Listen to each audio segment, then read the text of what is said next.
Yo, this hot, this the spot, there it is, pod.com. We're interviewing the best comedians, so tune in quick and get your ears receiving them. We talking about life and life to stream right to you, from the microphone right to your home, dude. Side note, this might get embarrassing, but no, don't sweat, yo, cause there it is.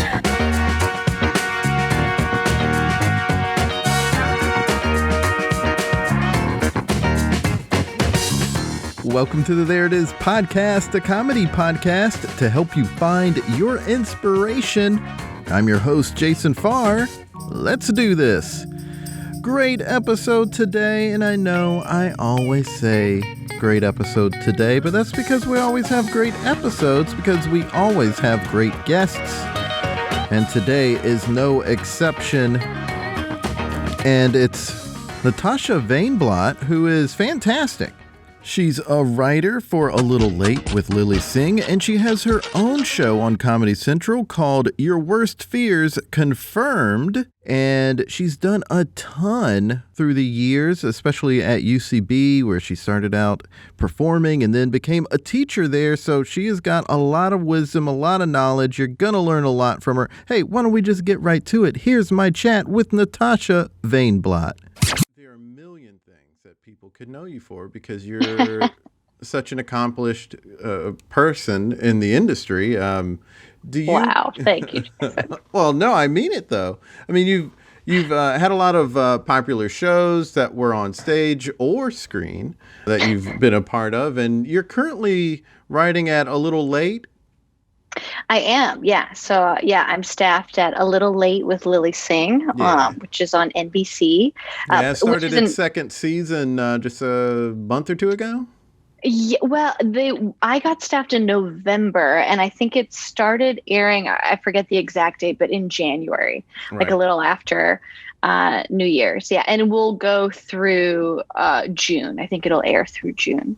Cool. Let's catch everyone up to how you got here. Where are you from originally? So I was born in Russia, and then me and my family, we moved to the U.S. to Virginia when I was a kid. Okay. Oh, Virginia. Yeah. From Russia to Virginia. What brought the family to Virginia? There was, the Jewish Community Center in Richmond, Virginia, of all places, was doing like really wonderful work helping immigrants at the time. So we just kind of rolled the dice and went there. Oh, very cool. That's a nice story. We were going to end up in Queens, actually, because I have a fair amount of family there too. But the cost of living was just so expensive. And so it's like, oh, well, if we kind of don't know where we could be, let's just try Virginia.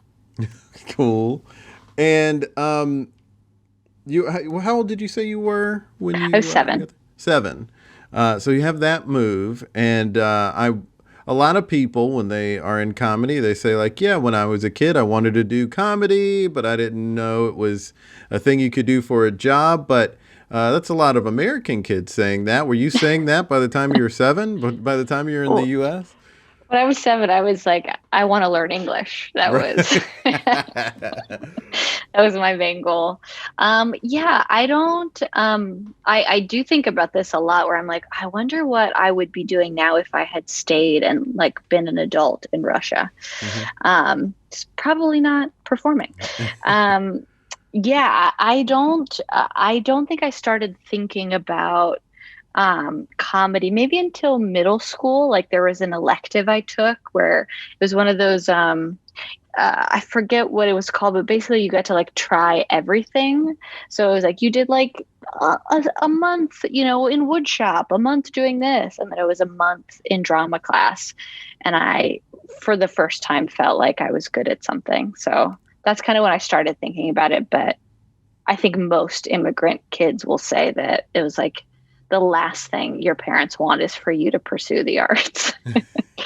Just because it's, so volatile and unpredictable. Yeah, it's not the stable career that they want you to have. It's the career who knows. It can either go really, really well or not. Or both, right? Or it's like at first well and then not. So, yeah. Right. What was that for you? Well, so I like started getting into theater in middle school, and then in high school I had a friend who was I mean, still is so funny. And she was doing this thing called comedy sports, which I don't know if you're familiar with. Are you I familiar am. with comedy sports? Yes. Did you ever do comedy sports yourself? I did. I mean, I did short form, but I never did comedy sports. Yeah, so basically, so comedy sports is like a chain short form improv theater all over the US. Right. And so she was in the high school league in Richmond and was like, oh, you should come audition. And so I did. And then I got into their high school troupe and just fell in love with it. Oh, very cool. And there, all the kids there were like, we're going to Chicago, when we graduate college. And so that very much was my goal from like high school all through college, was to graduate and go to Chicago, which I did not do. Yeah. But yeah. Where did you end up going to school? So I went to the University of Virginia in Charlottesville. Yeah, so not too far away. And there was an improv troupe there. And so I was like, oh my God, I'm going to audition. I can't wait to do it. And I just kept auditioning and could not get on. They just would not take me. And my friend at the time, Sashir Zameda, if you heard of her. Oh yeah, she's fantastic. Love her. Yeah. So she was also auditioning and not getting on. And she is so clearly we know who was right. Something was up. I mean, they could get one wrong, but two great people, I don't know about that. Who knows? I mean, it really worked out for the best. So she is much like bolder and braver than I am, and was like, "Why don't we just make our own troupe?" And I was like, "Is that allowed? I don't think that's in the rules." She was like, "It's college. It doesn't matter." And so we did, and it was the best thing that could have happened. I think to me, because we just got to, do our own thing. And so we were trying to figure out, because at the time we were like, how do we differentiate ourselves so we're not just the reject troupe, which we were. And so we were like, okay, well, we'll do long form. And so we were obviously not good at it at all, but started researching and found the Upright Citizens Brigade kind of through that work somehow, like I don't know, for whatever reason. And Sashir and I both fell in love with UCB. And we're like, oh, we thought we were going to go to Chicago actually, or at least I shouldn't speak for her.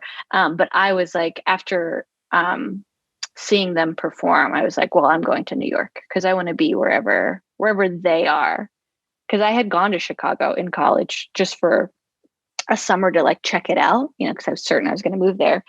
And and it was fine, but it just kind of like didn't move me the way New York did and UCB did. Yeah. Now, have you been back to the Richmond area at all from a comedic purpose? I have. So some friends from high school's comedy sports have since also gone off to college and then come back to Richmond for various reasons, and got together and started a kind of like a very cool, like alternative comedy space downtown called RCC, Richmond Comedy Collective. I don't know if you've heard of it. So I know them. So whenever I'm home, I, will like do a spot. I'll like open a stand-up or I'll do some stand-up to open an improv show for them, or like I'll work out material there.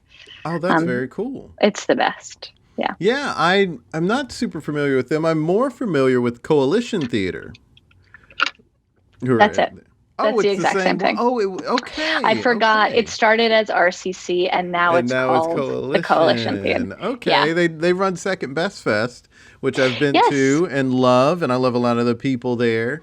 Were you? I was there last year, or I guess the last time it happened. Were you there? I was not there last year. I wish. Now that I know you were there, especially. Yeah. I was there in 2016. Okay. Yeah, well, that makes sense. And yeah, a lot of great people at that theater, and I'm obviously now things are so weird, but fingers are crossed for everyone to be able to get through this, and that's one that I'm extra hopeful makes it through everything. Me too. So that's very cool that you were able to do stuff there, workshop some things. So Mhm. when you went to New York, I know you did a bunch of stuff at UCB because you've done a ton of sketch work there and other work there. Mhm. So you were really hitting the ground running when you got to New York. Kind of. So to get to New York, I like knew that I knew that I needed a job to let my parents let me go, which I mean, I could now in hindsight, I'm like, I could have just gone, but I was a very good daughter, and I was like, I need them to be okay with it. Hmm. So I applied to Teach for America, and I like my like choice cities. I put like the Bay Area, basically Chicago and New York. So I was like, if I get it in one of these hubs, I'll do it. And so I mean, as luck would have it, I got placed in New York.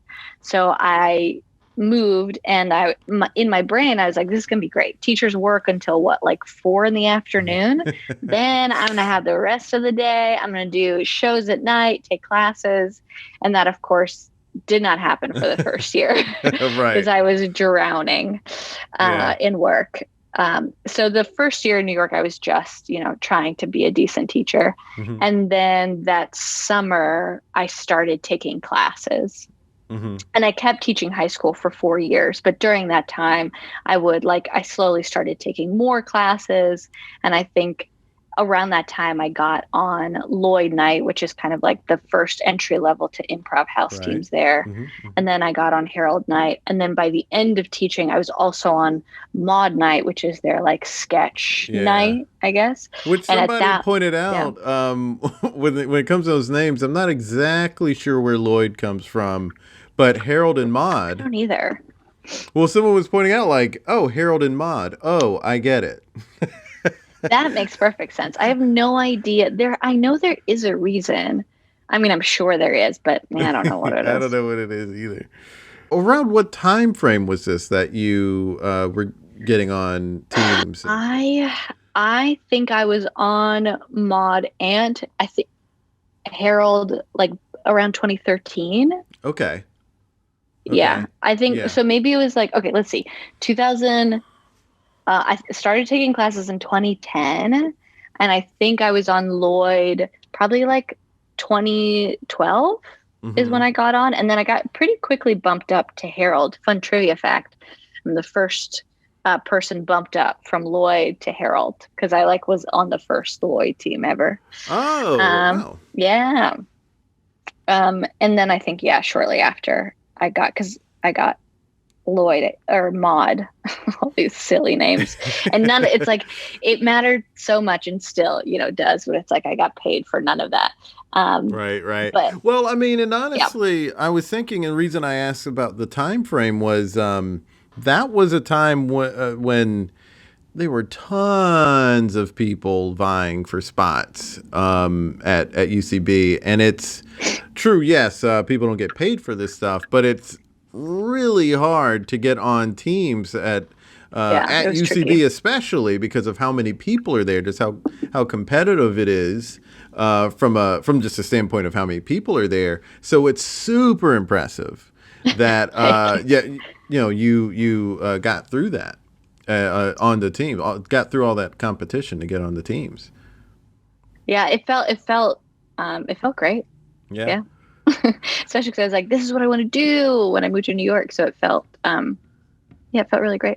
Yeah, it must have been cool too to see your friend Sashir get on SNL. I mean, It was she the had gone best. through UCB as well, and yeah, and she's so awesome. I remember when I first saw her was the announcement because I wasn't living here, so I just didn't know the people here, and I saw the announcement in the news that she was cast, and I was like, oh, who is she? And I looked up. Well, it was just what in the article they just had Yeah. some of her sketch work on there, and I was like, she's awesome. Yeah, no wonder she got on there. So that must have been super sweet to see your pal. It was the best.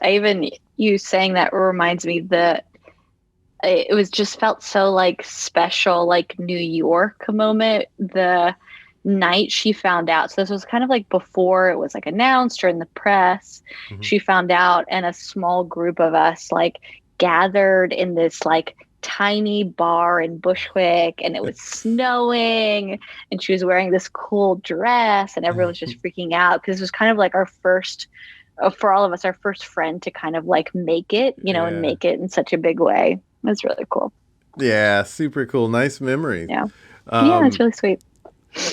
And speaking of making, I mean, I mean, obviously making it, the only way to make it is not on SNL. And that is one way to make it, especially now. Sure. I mean, there's so many ways to get out there. You've done so much great stuff on stage. You had some fun shows on stage that you were doing. You've also parlayed that into on-camera work, like your Comedy Central show, Your Worst Fears Confirmed, is a great thing that you've done. You've done a ton of things before that as well. Let's talk about how you started getting into that world. What was the process for you? It's obviously different for everybody. How did you find your way into this on-camera work? Yeah, I mean, it definitely well, I'm like, it did take a while, and also I guess it didn't take a while. It's all very strange, but UCB was wonderful because it was really great training, networking, and also a great way for people, in the industry to see up and coming performers. So just by being on that stage, I was able to get a commercial agent. I was able to get a manager. But really, even those things didn't help as much as like the network of friends and like, coworkers, as colleagues, I guess, right? Fellow performers. And so I got an above average web series through that, and I got an IFC web series through that. And so like I kind of like slowly started to build my work and like comfort that way. And then it was like I had gotten kind of I kind of reached kind of the top level that UCB has to offer. So I was like on a weekend improv team. I had done 2 solo sketch shows. I had done a bunch of their showcases, and I was like, you know what? I feel like I'm still not like, I've reached the top, and there's really not much at the top. And at that point, I was like, why don't I try stand up?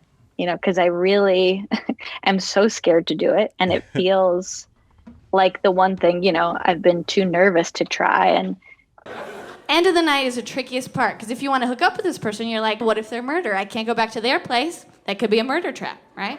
So you think, I'll go back to my place. I know that's not a murder trap. Surprise, now he knows where you live. He can come back and murder you later. I do still think it, well, I don't know if it's the hardest, but it certainly felt like the thing that required the most, because there was no safety net of a team in any way. It is truly you. But once I started doing stand-up, I fell in love with it, and I like really dove into that world. And that's kind of when I started booking a lot more, because it was so much easier for someone to be like, oh, I know your voice, because it's not like you performing someone else's sketch, or you making an improv move with a large group. And that's how I just applied to the Comedy Central digital creators program, like in the slush pile along with everybody else. But the audition was like, show us kind of whatever you want. And I did, like a 5-minute stand-up set, and it went really well.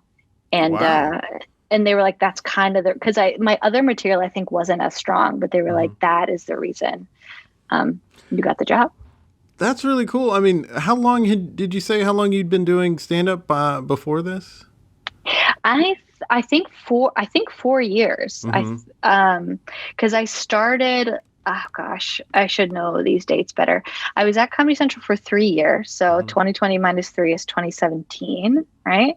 And I think I started doing stand-up in 2014, 14, 15, 16. Yeah, so 4 years, right?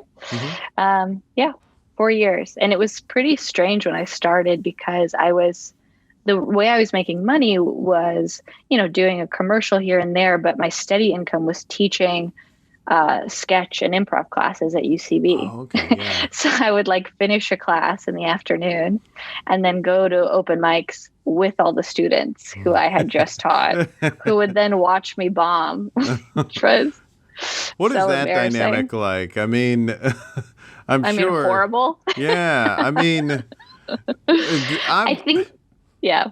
Well, I mean, I think we're all trying, yeah, you know, so we're all trying, were, and I imagine, I'd hope people who were going to UCB classes who were also doing stand-up got by that point that it's such a trial by error thing doing open mic. Oh, for sure. And it's not like, I mean, I don't want to say this and have a student be like, how dare you? I was incredible. But it's not like anyone was crushing at an open mic anyway. So Yeah. I would guess the students were just petrified that I was there to then also have me watch them again. You know, like they were just in class and now I was watching them again. Yeah. So I imagine that was more their concern. But mine, of course, was, oh my God, I can't bomb in front of these people and then give them notes. Right. That's the thing, is giving them notes. Yeah. After they've seen you in a vulnerable spot. Yeah. You know, it's interesting you brought something up about like we're all just bombing there because that's what it is. But it reminds me of somebody I was telling them they were telling me that they were at UCB, but in like 2004 when like tons of people who are now famous were taking classes. It was like, oh, interesting time that you're there. You must have seen this person who's amazing and that person who's amazing. And they were like, yeah, we were all starting out in improv. Like they weren't what they are now. Like Right. They were bad like anybody else is not great at it when they start out. So it's like, oh yeah. I mean, it really like grounds everything, like puts things in For perspective. sure. Yeah. That's what it Yeah. is, you know? Yeah, because I think there's like a false belief that it's like, oh, well, if someone's great, they possess this quality that right always, away. yeah. Yeah, it's just not true. Of course, we hear the stories about like how people instantly loved Chris Farley and he was so amazing on stage and it seemed like he just had it. But that's like, you know, 1 in a million. That's not any other famous person for the most part. They all learned a skill and they just got better at it. Yeah. I mean, I'm sure it's got to be a mix, right? It's like you have to have that desire. Mm-hmm. You have to have the ambition and the ability to like really pursue and focus. But then there probably is, I don't want to take away from the fact like there is something I think a little magical to everybody, I guess, right? I think everyone has their uniqueness that, and that's a beautiful thing that can come out of improv is that like once you find what your voice is, mm-hmm. like the way you think and you learn to infuse that into your comedy, into what you're doing, that is the magic. And obviously there is the magic trick that happens with comedy in general. You know, the stand-up magic trick of like the surprise at the end no one was expecting. That can be very magical. And improv, like us discovering something together at the same time, somehow, some way, it must be magic. I mean, those are all like the fun things about comedy. That is very magical. Totally. I want to talk some more about this time period where now you've become a teacher and you're teaching different things and you're also working as a stand-up and getting agents and having an agent and working in commercials. You've done commercial work. Anything that people might remember or recognize you from? It's been a while, but yeah, I was in an American Express commercial for a while that played all over. Mm-hmm. But I mean, I'm just like a clerk and I give someone a bag. But Gotcha. It made me a lot of money, which was wonderful. Right, right. Commercial work, sometimes you can really just like hit a national commercial and God bless that paycheck. Yeah, I'm trying to think. There's like a fun like Haverty's commercial I did, but that just ran in the South because it's like a furniture. Haverty's is I did a print thing for Haverty's when I was living in South Carolina.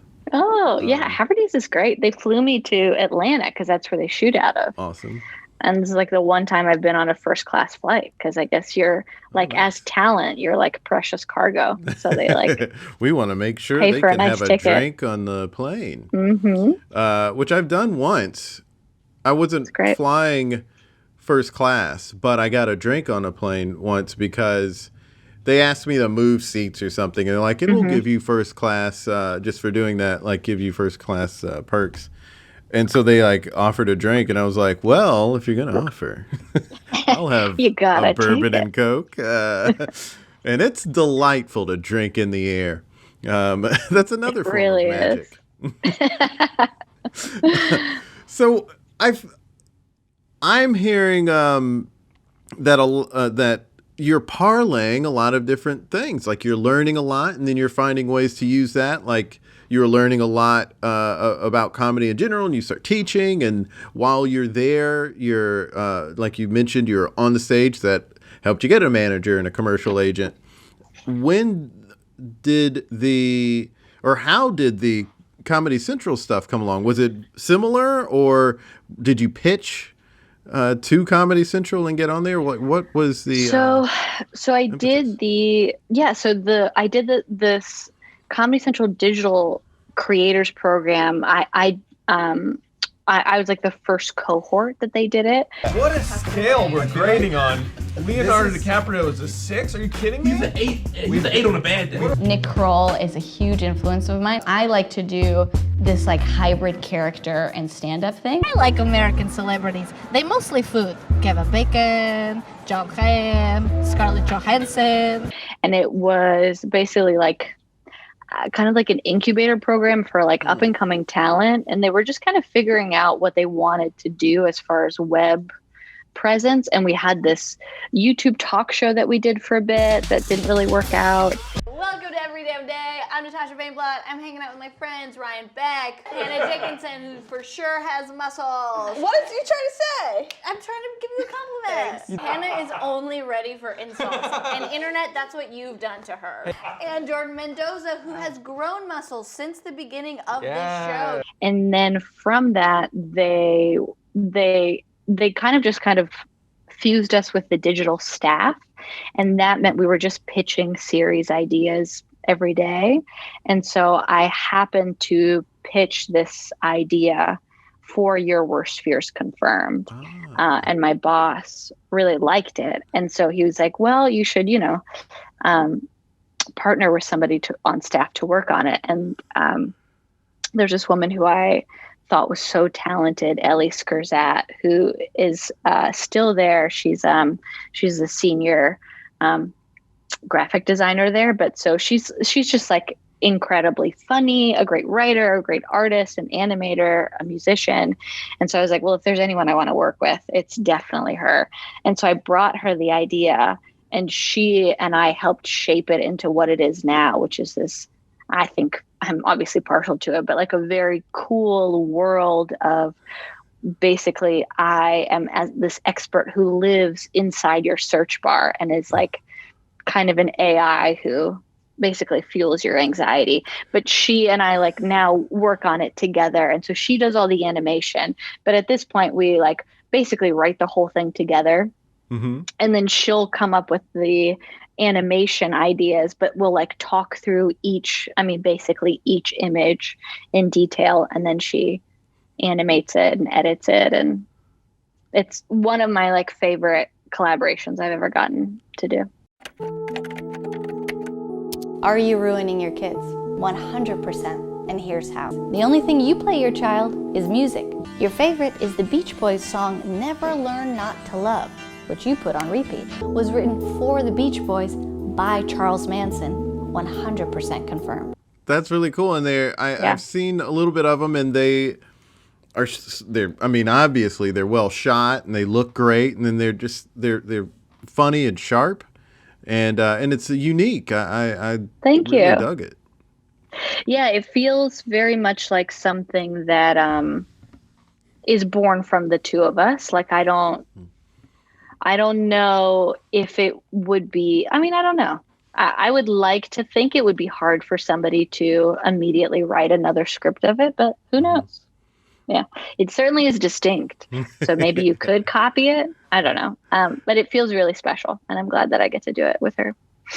And there's been it ran through December, I guess the last episode was in December, but it's still going, which is nice. So even though I'm full time at Lilly, my reps were able to carve out this agreement, so I do get to keep working on Worst Fear. So I just kind of do it on the side. So awesome. I'll write them. I mean, at this point, we still have 4 banked. So we'll kind of see what happens. It might not even, I don't know. It might not even be necessary for me to write more anytime soon. But the series is still going. That's awesome. Yeah. Mm-hmm. Yeah, I mean, that's the thing. I feel like now the best way to go for things is to have sort of multiple things that you're working on and doing. And because I'm sure a lot of people are like, well, if you've got this thing, why are you doing the other thing? Like if you're writing on a network show, why are you doing this other thing? Or even vice versa. Like you're starring in this thing, why are you writing for this other thing? But it's smart really to do both. And it's also, you can do both. You are good in different ways, and why not have professional gigs doing all of that you can do? Yeah, and I think it matters too, finding out how you as a creator work best, Mm-hmm. And for me, I am better in fast turnaround, high pressure situations. If I have a ton of time and just one thing I'm working on, I'll get too stressed and be too precious about everything, and however, basically, I think someone said this to me in college and I've remembered it forever. But the idea that however much time you have to complete the thing is how much time it's going to take. So if you have nothing else going on for a week and one assignment, it will take you that full week. And if you have 4 assignments, you'll be able to finish 4. I mean, obviously depending on your abilities, but for me, I find I work better when I'm under the gun, and have more to do. Well, it's good. Not that you know everybody. That about yourself. Yeah, not everyone can be that way. It's good that you know that about yourself, because I can definitely see how easy it could be to get too precious about something if you have too much time. But when you're under the gun, it's like, hey, let's just do this right and then move on because I got other work to do. Yeah, and I think, I don't know, but now even during this conversation, I'm I wonder if part of that came from starting with improv, because so much of that brain skill is juggling at least 3 kind of comedic premises in your brain at all times, and having to work at each of them and trying to see these connections and moving each one through. And I spent so much time in my 20s focusing on improv that I wonder if I've just I've almost taught myself that you have to think creatively by juggling a bunch of stuff. Yeah. Obviously that'll look different for each person, but absolutely. It's definitely true, I think. What would you say is your comedic voice? I would say it's strange thoughts from a sweet lady. And how did that come about? I mean, why did that develop, and how do you develop it? Oh gosh, that's a great question. I mean, that log line came from a thing I had to do for Comedy Central. It was a short-lived series that was called that, where it was basically me just saying tweets I was too nervous to say because they were too weird. I've killed all my houseplants through torture and intimidation. I tell people I get car sick, but really, I just love vomiting on dashboards. Yeah, I don't know. I think what's really interesting to me at the moment is the way women present themselves on screen, or at least a way that they're allowed or encouraged or expected to present themselves. And I always loved Amy Sedaris and Maria Bamford. I just was obsessed with the kind of comedy they were doing, which felt like that, like very strange, but still at the heart, very sweet, or from the perspective of somebody who is like meaning to be sweet, but is deranged. So I think perhaps that's where it comes from. I love Amy Sedaris, and now I can't unsee an Amy Sedaris vibe from you. Actually, let me grab something and show you real quick. Please. Just to prove that I do love Amy Sedaris. I got I sent her something once, like many years ago. What year was that? 2007. So before I even started comedy. And she sent me this this funny postcard. Oh my God. She's hilarious, right? Yeah. Oh, that's upside down. Yeah, that's. Oh, and she signed it. Yeah. This is, and I think she's so wonderful.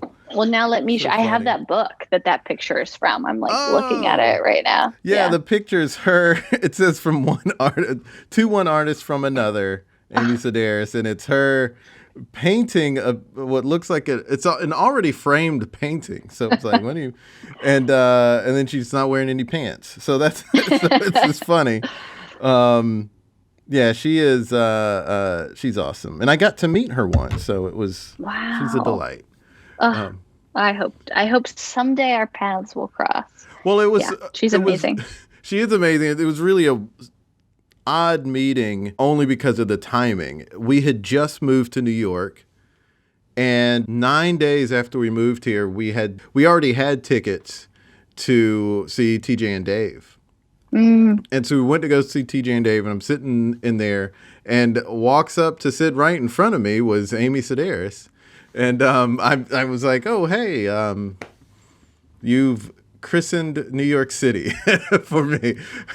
So I didn't say that to her. Incredible. Yeah. But she did. Yeah. Oh, gosh. What a nice, like, for her to say, she wrote in this postcard, good luck with everything. And meeting her within the first couple of weeks of being here is, I think, a pretty good way to kick off being in New York. Yeah. For sure. So when you started writing for Lilly Singh, for A Little Late with Lilly Singh, you said that started in November? Yeah. When you start writing for somebody else and yet you have a defined voice of your own, obviously when you're writing for someone else, you have to write to their voice. How much of your voice are you using and I don't also, she might want just your voice, but I'm curious as to what that process is like. Yeah. I mean, I think every show is different. And this is my first late night writing job. So I feel like I have a very small sample. But it is, there's like no equation, but it's certainly like, it definitely took me a few months to get into the rhythm because at first, like, I think, and I've been told this, it's like I was hired because they liked how weird my stuff was. They're like, oh, we want somebody who's just a little weirder in the room. It might help, kind of push things in a sillier direction. And at first, though, it was too much weird, like entirely my taste weird and not necessarily what's right for the show. And I feel like I'm starting to like get into the rhythm of, and obviously like truly every week is different. Really every day feels different. But I think what I currently think I've figured out is I'm trying to start from a place of what would be an observation about the world that isn't just one that I have, but would be one that Lilly might have as well.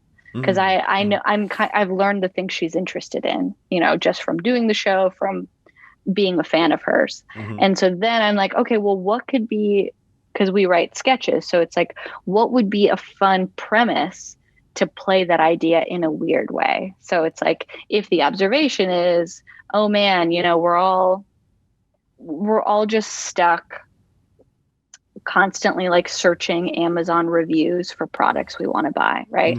That's something that's not inherently comedic, but it feels like something that we all talk about it. And I know she's talked about a lot.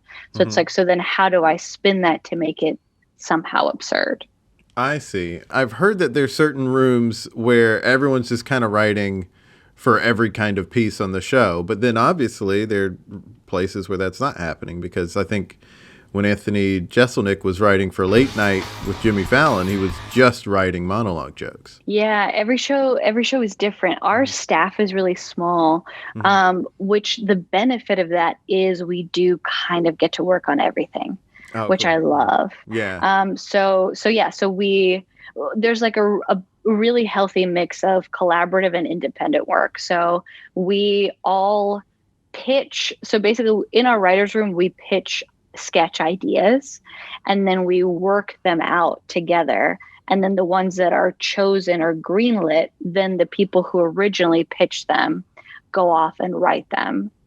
But then there's also with that, there's like Lilly does rants, which are her version of monologue openings. And so those usually are independently written or collaborative, or now we've gotten to the point where it's like someone will write the first draft and then we'll all go in and write a bunch of alt jokes for everything. Now, if you know anything about me, you know I absolutely adore Selena Gomez. I devoured her Vogue cover and interview faster than Amy Cooper finished her mandatory community service. I mean, there's a reason that Lose You to Love Me was so popular. It resonated with people. People were just out there like eating a popsicle in their bathtub crying, and then it would melt in the bathtub and just sitting in like strawberry flavored popsicle. That's a completely random example. It didn't happen to me. Oh, okay. So it's a really fun mix, and I love that because again, like my brain needs a bunch of stuff. Where if it was like I was just doing monologue jokes or something, I think I would go a little crazy. Yeah. But then, this keeps me kind of I mean, I don't know if excited is the right word, because I think if I had any job, I would be excited, especially in this world that we're in. Yeah.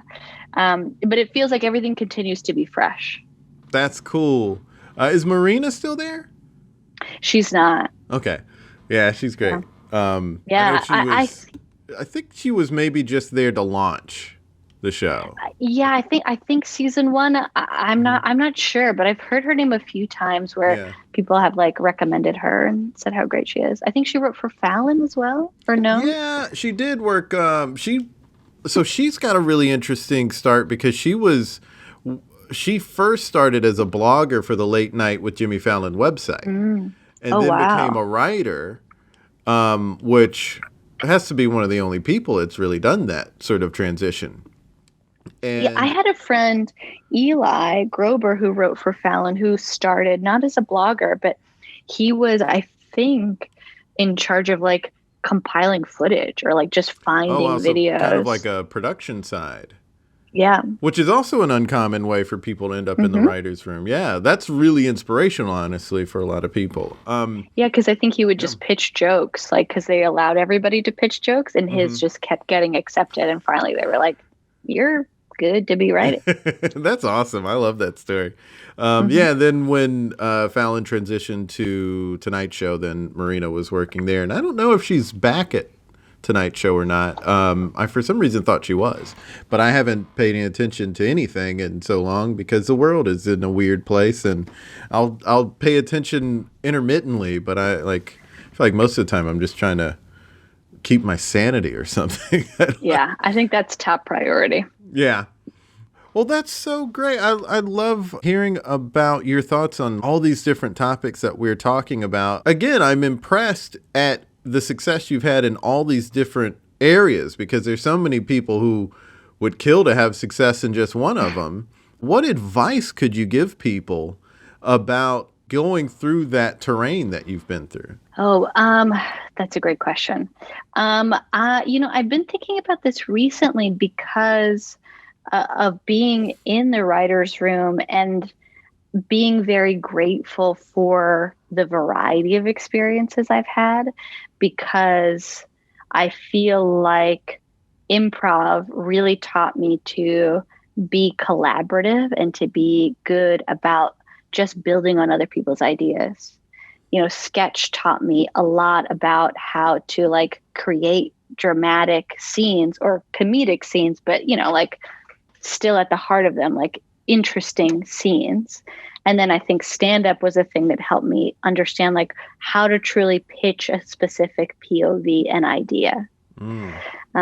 So I feel really grateful because for a while I felt like, ugh, I should just be sticking to one thing, because it felt like I just wasn't, I just so desperately wanted to work in the industry, and it felt like it was just taking so long. And I was like, if I had maybe just focused on sketch or improv, or just started stand up, right away, I felt like I had lost all this time.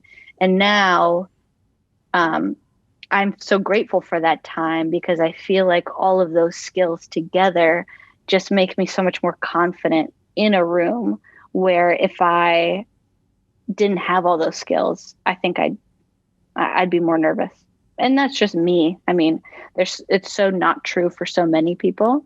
But I do think I guess the broad advice would be like, know that whatever path your journey is taking, the skills you are learning are going to be useful in the end.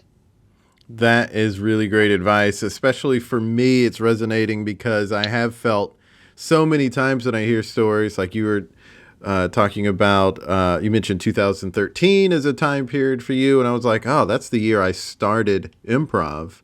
And I'm like, oh, maybe I should have just moved here right out of college and all this stuff. Totally. And, I can't beat myself up about that stuff. So like you saying that gives me more reason to tell myself, hey, don't beat yourself up about the path that you've taken, because there are a lot of wonderful things that I would have missed if I hadn't been on the path I was on. And you never know, like, what will be useful in the room that you're in, and so it's like the fact, that you first lived in X city, is the reason you're going to get that job, because the head writer is like, oh my God, I also grew up in blank. It's just you truly have no idea. So it's impossible to game the system. Yeah. That's exactly it. I think a lot of people, when they start out, or when they especially in more recent years, when they start taking classes at UCB, they want to figure out how to game the system. Like, what do I do to get on SNL, or what do I do to get in such and such place? And it's like, for one, it happens differently for everybody. And also, secondly, if you're here trying to game the system, if you're anywhere just trying to game the system, you're going to miss the things that you really need to be doing, which is learning and crafting. Yeah. Yeah. Yeah. And it's also so fun. I think I had a really fun time, but even more, I'm like, God, I wish I was just like having a good time, because it's so fun. Starting out is so fun. Yeah. Oh my gosh. Yeah. It was so, maybe it's partly because of the age I'm at now, but I never really thought I would look at my early 30s when I started out in comedy as like the good old days, because you think that your good old days are like your high school and college days, or like fresh out of college days. But like, you're going to have good old days all throughout your life. So number one, enjoy them while they're there. But you're absolutely going to look back at 35 at some point and go, those are good times. I miss those times. You're gonna do that with like any era in your life, and just enjoy it while you're there. This has been a great talk. I wish we could talk more, because I feel like we've only scratched the surface on all of the things that you've done and can advise on. But it's time to create something together. There's one thing that you mentioned about stand-up, about like writing from a particular point of view. And then, of course, there's the stuff that you've done on your show on Comedy Central, Your Worst Fear, confirmed, confirmed. That's right. Whatever idea comes to you, I would love to do if you have a particular idea. But I am curious about, when it comes to your show, how you come up with an idea to then make it an episode of the show. Sure. Which of those would you like to tackle? Would it be like a stand-up point of view and how people can do that, or coming up with an idea for your worst fears? Let's do worst fears. Awesome. Because that feels, I might be patting myself on the back, but I think it feels a little trickier. So yeah, let's talk about that. So I know that it's kind of a sort of parody of learner videos, like those YouTube videos that are like explainers. Yes. videos and learner videos. Yeah, like those. Yes. Yeah. Where I was like, who's Dr. Learner? I just thought it sounded like the name of somebody. Where I'm like, right, have I been parodying somebody and I have no idea? On the show, right? Oh, that makes so much sense. That's funny. Yes. Explainer videos. Absolutely.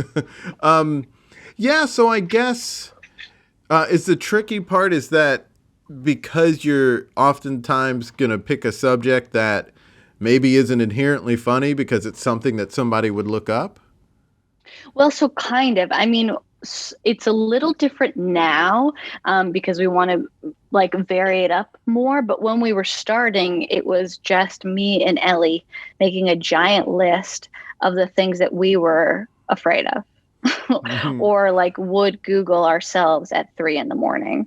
And so then we both have become really good friends. And I think part of the reason is because we're naturally the same kind of paranoid and anxious person. We have this spiral kind of thinking, doomsday thinking, which in general is bad, but for the series is like a great healthy way to channel that paranoia.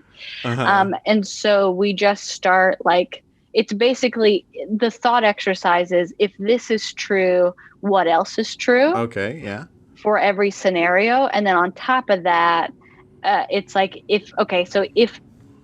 guess the best way to do it is like with examples.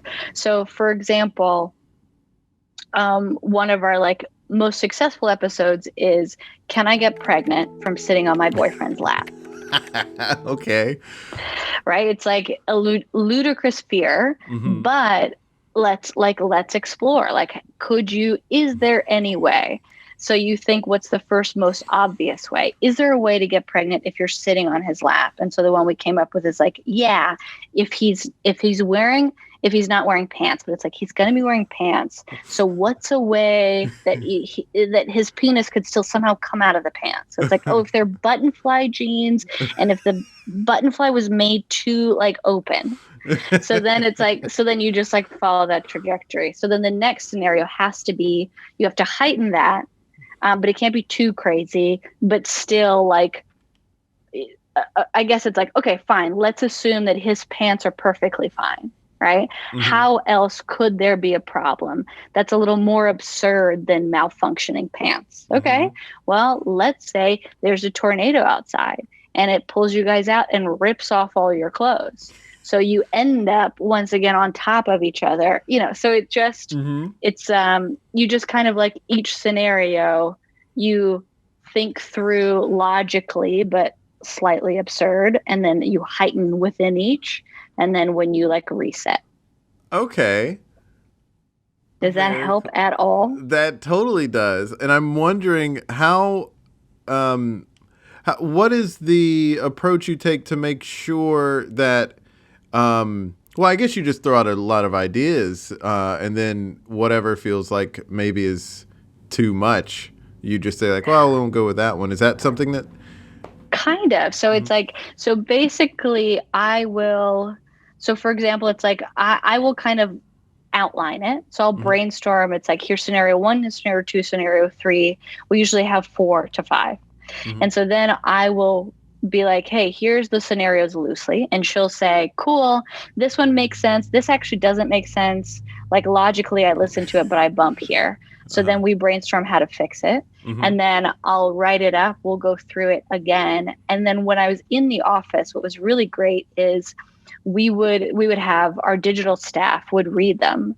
So we would have everybody then read the thing and be like, this bumps for me logically. And this like, so it was more really like less joke pitches. And for our series, more specifically, like these kind of like weird brain logic puzzles where it like has to be like just absurd enough that it's funny, but still like real enough that it's still, you could, in a perfect scenario, it could work. And then she would go through, give me all of the animation ideas, and then we would, go through them together. And the rule that we kind of discovered as we did it was every visual has to somehow make a new joke on top of what I'm saying. So it's like the rule is there has to be a visual joke on top of whatever I say. And then we like, you know, build a world of like who this expert is. And we've started playing around with her being able to go inside the animation and talk to the characters. Yeah, I don't know if that answered your question, but it does. I mean, I'm just kind of, you know, it's how you hone. And also it's like quality control to have other people read it and say like, well, this doesn't really work for me. So then you work on it and you fix it. Yeah, it's that part is so important. Yeah. And it was so nice in the office because I would sit right across from her. So constantly I would just, you know, like swivel my chair and read something to her, or she would be like, you know, beckon me over and we'd look at her like rudimentary animation. And it was the best. It was crazy to get paid to do that. Yeah. That I was going to say, it sounds like a dream job. It was heaven. I think the people around us at one point, I think started just moving because they got very annoyed with how much we were just like a little too annoying, you know, where it's like we were just vibing too much where everyone's like, okay, we get it. You like what you're doing. Well, there it is. Thank you so much for being on the podcast, Natasha. Thank you for having me. This was really fun. I had a really great time talking to her. I hope you had a good time listening to us talk to each other. And you can check out more of what she's got going on her website, NatashaVaynblat.com. And be sure to check out her show, Your Worst Fears Confirmed, on Comedy Central. And follow her on Twitter, Instagram, and Facebook at Natasha Vaynblat. And we have links to those in the bio. And also the picture of Natasha in the bio on ThereItIsPod.com was taken by Mindy Tucker. Getting a picture taken by Mindy Tucker, to me, is a big part of making it in comedy. I want to earn that distinction like Natasha did. Don't forget to follow us on Twitter, Facebook, and Instagram at ThereItIsPod. And you can follow me on Instagram at JasonFarPics and Twitter at JasonFarJokes. Until next time, be good to each other. The music for the theme song was created by Neil Brooks. The rap was written and performed by Nick Acevedo. The logo for There It Is was created by Jeff Prater. The There It Is podcast is produced by Jason Farr.